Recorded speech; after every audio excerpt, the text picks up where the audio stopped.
Hey guys, welcome back to today's video. Today is Tuesday, July 2nd, 2024, and today we're going to be taking a look at a 2024 presidential election prediction just 5 days after the first presidential debate of this election cycle. Now, before we get into the prediction, I want to say that this election prediction is a snapshot in time. It's how the election would be held today, according to my own internal estimates, based on what we've been seeing in recent trends over the past week and over the past couple of months. What we've seen just relating to the economic indicators, relations around the Senate and Congress altogether, how people see the interaction of the Biden administration with the American public, with members of Congress. All around, multiple things come into fray, but none more important than what we've seen in two different instances. One would be the presidential debate that took place last Thursday on CNN, which aired to over 50 million viewers, combined with new Supreme Court decisions that are reshaping our United States government as we know it. This election prediction, again, is a snapshot for July 2nd, 2024. Things could look entirely different come November, and that's what's the beauty of this all. It helps us track a current set in time, where voters are today, where voters might be in a month is entirely up to what we see trending over the next month,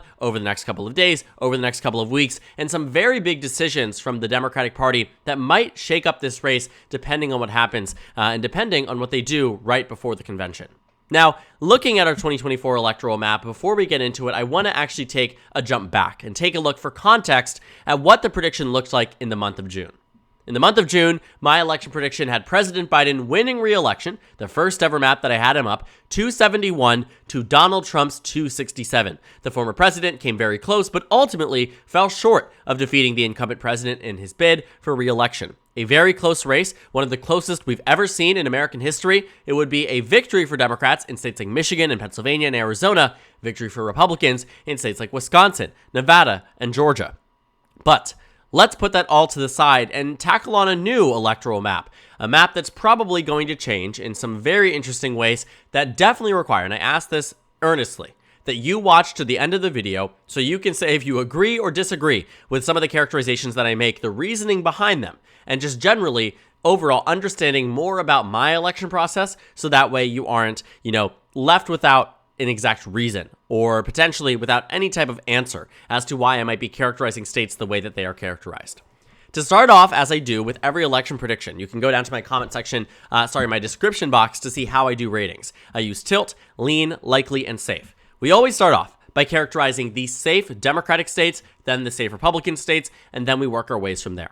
And so safe Democratic states are states like Washington and Oregon and California, states that we know are going to go to the Democratic Party regardless of what happens on the national level. This means the Democrats could nominate a rock and they would end up winning these states. Same thing for Republicans too. They have some states that are just so locked in for the Republican Party that we can characterize these as ones, that Republicans are going to win without a doubt. Donald Trump, being the nominee for president, will be able to easily sweep a number of these congressional districts, a number of these states, and there won't be any investment from the Biden campaign, with the exception of a few Democratic investments in some competitive Senate races. States like Montana will have investments from the National Democratic Party, but not for the presidential level, and you certainly won't be seeing any Biden stops or Biden campaign rallies in any of these states. Now, left here are 233 electoral votes that are currently characterized as toss-up. But what we actually do next is characterize the states that are likely red or likely blue, meaning states that are won between 5 and 15%.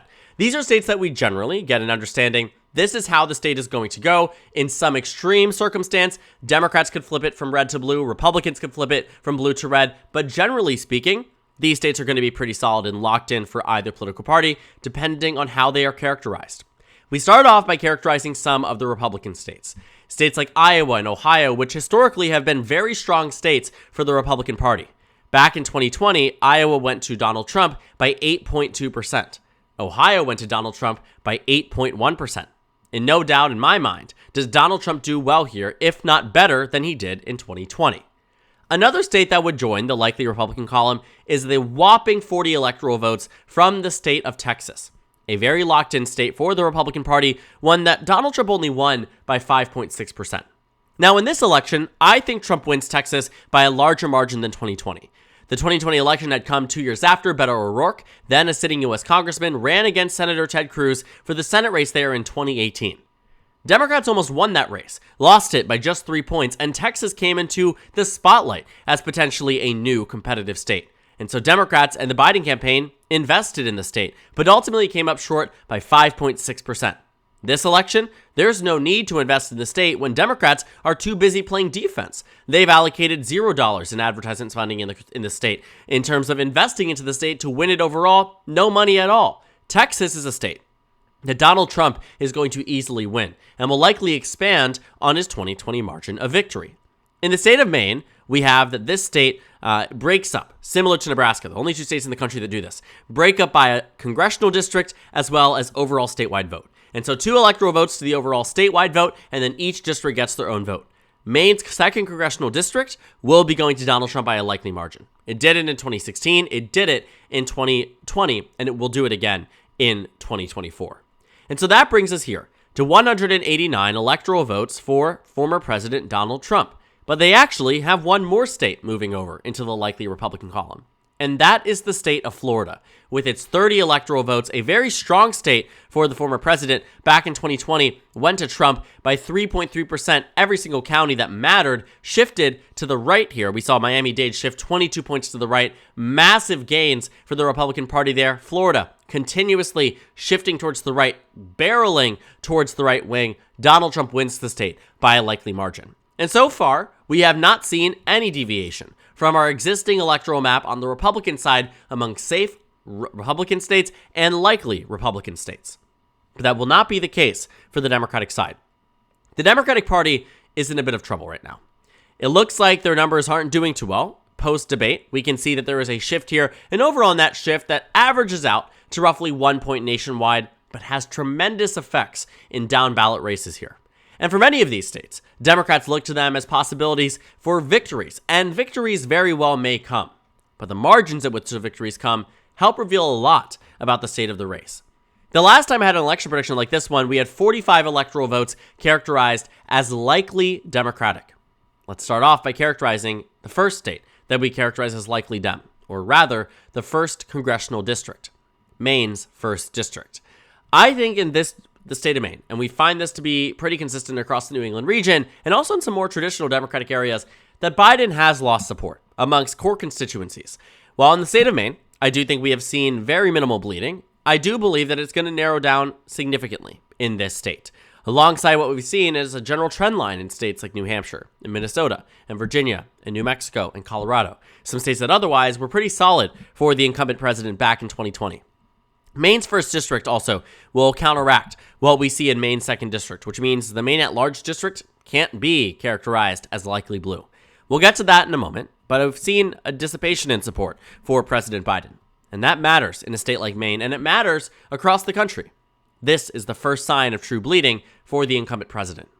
The next state we're going to characterize in any way as a likely Democratic state is the state of Colorado. Back in 2020, voted for President Biden by 13.5%. What used to be, historically, a battleground state has far too high room to fall for Biden to lose the state or even win it by anything less than 5 points.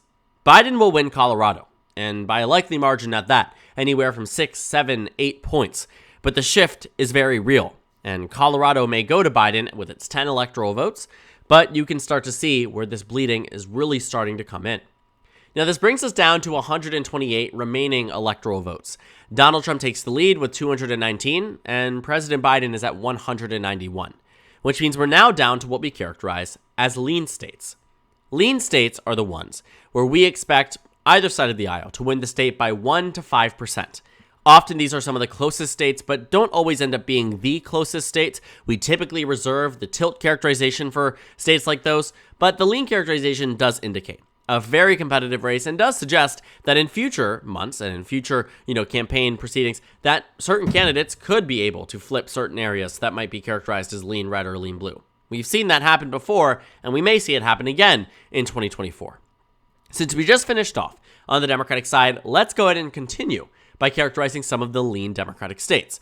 And this is where you really start to see the full and total effect of the bleeding across the country. New Mexico, Virginia, and Minnesota. States that Biden won in the last election by pretty considerable amounts. New Mexico by 10 points, Minnesota by 7 points, Virginia by 10 points. These are states that were very locked in for the incumbent president. This time, we've seen some reversions in support. And this reveals a major problem. Virginia in my last prediction, and Minnesota and New Mexico were all likely blue. So was New Hampshire, but we'll get to that in a moment. Minnesota, I think, given the Rust Belt's tendency to narrow up, and also the victory there for Hillary Clinton in 2016 being very narrow, if not one of the narrowest we've seen for Democrats in modern political history, I think that makes sense. In Virginia, Hillary Clinton had the benefit that Tim Kaine was her running mate for vice president. Still only won the state by 5.3%. And if what we've seen is true, since the victory for Glenn Youngkin in the off-year elections, Republicans have performed quite well. They didn't win, and they didn't win back or maintain the majority that they had wanted to have, going into the final 2 years of Glenn Youngkin's term. That should not be understated. At the same time, it wasn't a complete and total rejection of conservative ideology either. Even with Donald Trump being back in the fray, having conversations about running for re-election, declaring his intent to run for re-election after the 2022 midterms, there has been an opportunity for Virginia voters to reject Donald Trump and his ideology, and while they may do it, they do not do it to the same extent they did back in 2020. New Mexico tracks. New Mexico makes sense based on what we've seen amongst Hispanic voters shifting away from the Democratic Party. New Mexico's recent polling numbers aren't looking too hot either. Democrats are expected to win these 3 states by lean margins in my map. The next 2 states I would characterize as lean blue are Maine at large and Nebraska. Maine at large would just really be the counterbalancing of Maine's 2nd and Maine's 1st district getting up with a margin that ends up being lean blue. But New Hampshire reveals bleeding amongst a core constituency that President Biden, at least historically, has done quite well in. And that's white voters. The least amount of bleeding we've seen over the past 6 months have been amongst white voters. New Hampshire seemed to be a state that was very strong for the incumbent president. And the last St. Anselm poll that was just released yesterday shows Trump ahead by 2 points, but just months ago showed Biden ahead by 9. A shift like that cannot be ignored. But I do think it is an anomaly. I don't think Trump wins New Hampshire. I think Biden has built up that bench similar to Minnesota and Virginia and New Mexico that allows him to win in the state, but does not suggest that he wins by the trouncing margin that he won by back in 2020. The final state to be characterized, rather not even state, but district to be characterized as lean blue is the state of Nebraska, where this 2nd congressional district goes to the Democratic Party because of the vastly growing population in Omaha and the suburban voters there that really hate Trump but love their other Republicans. See it in the Omaha City election. See it in the congressional election there. But Nebraska's 2nd goes to President Biden. Now that brings us to 226 electoral votes for President Biden, 219 for former President Trump. The bad news here for Democrats is we have yet to characterize some of these, lean Republican states and tilt Republican states. I'm going to start off by characterizing some of the states from my last prediction that made sense. States like Georgia and North Carolina. States across the South that I do believe Donald Trump would win if the election was held today. The margin of error for President Biden in the state of Georgia is arguably some of the slimmest that we've seen across the country. Joe Biden won the state by 0.23%. Very narrow. A very competitive race here, one the Democrats had to fight tooth and nail for. They've lost some of this support and lost it enough to say that Trump wins the state not by under a point, but by over a point. North Carolina was already a Trump state from 2020, and I don't think it's flipping to the Democrats, not at least in this election. It could have, given better circumstances, but clearly, those better circumstances are seemingly not on the way. North Carolina, Georgia, go to Donald Trump. That brings him to 251. Remember, the magic number is 270 needed to win. In his last prediction, Donald Trump won 267 electoral votes. The state of Nevada joined the ranks as a lean Republican state or tilt Republican state. In my most recent projection, I think it moves over to lean.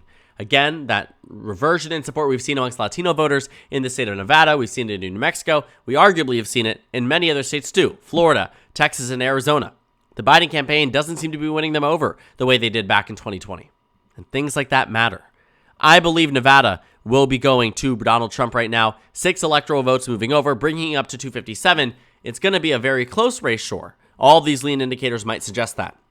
But there's far more room for improvement for Donald Trump as there is for President Biden.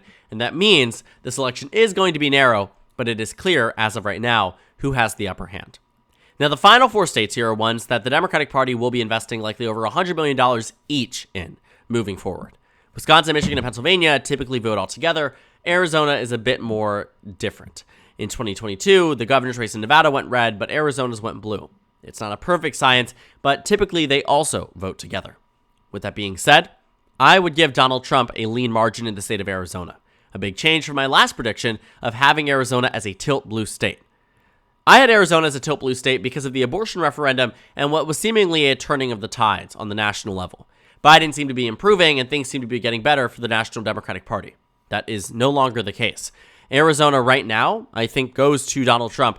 11 electoral votes brings him up to 268 electoral votes. It was already a close state to begin with. Similarly to the state of Georgia, it was decided by 0.3%, less than half a percentage point. These races were so close, and Arizona was one of them, bringing Donald Trump to a whopping total of 268 electoral votes.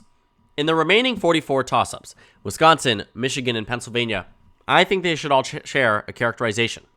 Wisconsin being lean red, and Michigan and Pennsylvania being tilt red. While I think this may be even considered an underestimation from the metrics of some conservatives, I think this is a fair estimate.